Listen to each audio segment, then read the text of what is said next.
महाराष्ट्र में एमआईएम की मुंबई थाना को छोड़कर तमाम लोकल बॉडीज बर्खास्त। पार्टी कायद जनाब असदुद्दीन अवैसी साहब का प्रेस रिलीज के जरिए ऐलान। मजलिस इत्तेहादुल मुस्लिमीन एआईएमआईएम के मरकजी दफ्तर हैदराबाद से 22 नवंबर 2015 को जारी की गई प्रेस रिलीज के मुताबिक महाराष्ट्र के मुंबई थाना को छोड़कर तमाम जिलाई, शहरी और तालुका सतही बॉडीज़ को बर्खास्त कर दिया गया है। ये न्यूज़ एमआईएम कारकुनों के लिए ब्रेकिंग न्यूज़ से कम नहीं। वैसे सियासी पार्टियों में बॉडीज़ बर्खास्त करने का सिलसिला चलता रहता है। इसकी वजह ये होती है कि जो मौजूदा पार्टी के ओहदेदार होते हैं उनसे कुछ हद तक पार्टी के आला कमान खुश नहीं होते। ऐसी सूरत में पार्टी के आला कमान को इस तरह का फैसला लेना पड़ता है। मैं एक सहाफ़ी के नज़रिए से कुछ दिनों से देख रहा था कि महाराष्ट्र में एमआईएम की कारकर्दगी में काफ़ी फ़र्क पड़ा है। जो शुरुआत में जोश देखने को मिलता था, फिलहाल इस तरह का जोश पार्टी के वर्कर में देखने को नहीं मिल रहा है। हम किसी भी पार्टी के हिमायती नहीं, लेकिन जब बात मिल्लत की आती है, जब बात कौम की आती है, तो हमारा दिल भी कुछ कहने को मजबूर हो जाता है। वैसे हम तमाम सियासी पार्टियों की कारकर्दगियों पर नज़र रखते हैं। जहां हमें कोई कमी व बेशी नज़र आती है उसको हम खुले दिल से आवाम के सामने रखते हैं। एमआईएम के सदर बैरिस्टर असदुद्दीन अवैसी साहब ने खुसूसी तौर पर महाराष्ट्र की 9 मंतखब कोर कमेटी को हिदायत दी है कि जब ज़िलाई, शहरी, तालुका सतही बॉडी को तश्कील दो, उनमें ऐसे लोगों का इंतखाब करो जो खालिस तौर पर समाज की खिदमत करते हों। ऐसे लोगों का इंतखाब करो जो तालीम याफ्ता के साथ साथ हर चीज़ को बारीकी से समझने की सलाहियत रखते हों। ऐसे लोगों का इंतखाब करो जो समाजी कामों और तालीमी कामों में बढ़ चढ़कर हिस्सा लेते हों। असदुद्दीन अवैसी साहब के इस बात पर जोर देने से हमें ऐसा लगता है कि आने वाले दिनों में एमआईएम के कारकुनों में फिर से जोश पैदा होगा।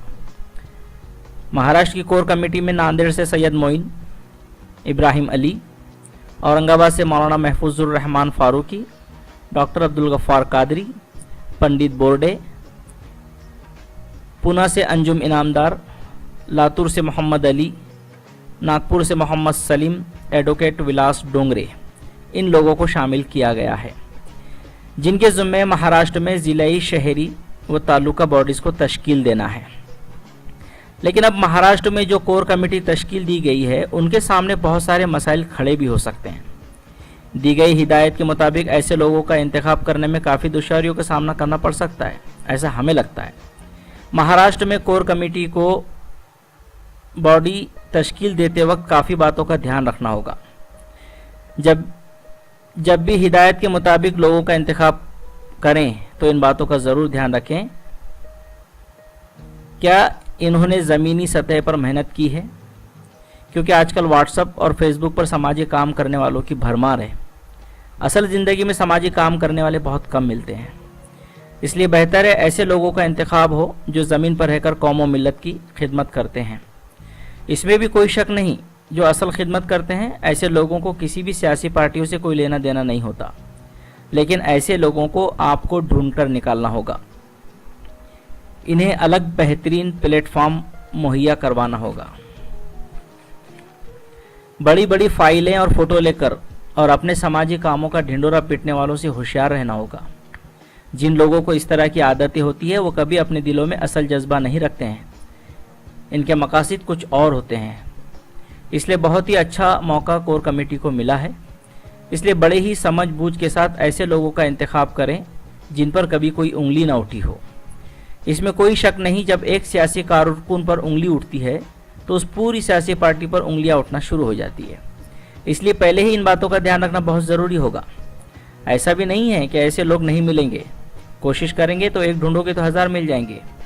असदुद्दीन अवैसी साहब की हिदायत पर सख्ती के साथ कोर कमेटी को अमल करना होगा। अगर ऐसा होता है तो महाराष्ट्र में एमआईएम और मजबूत होगी।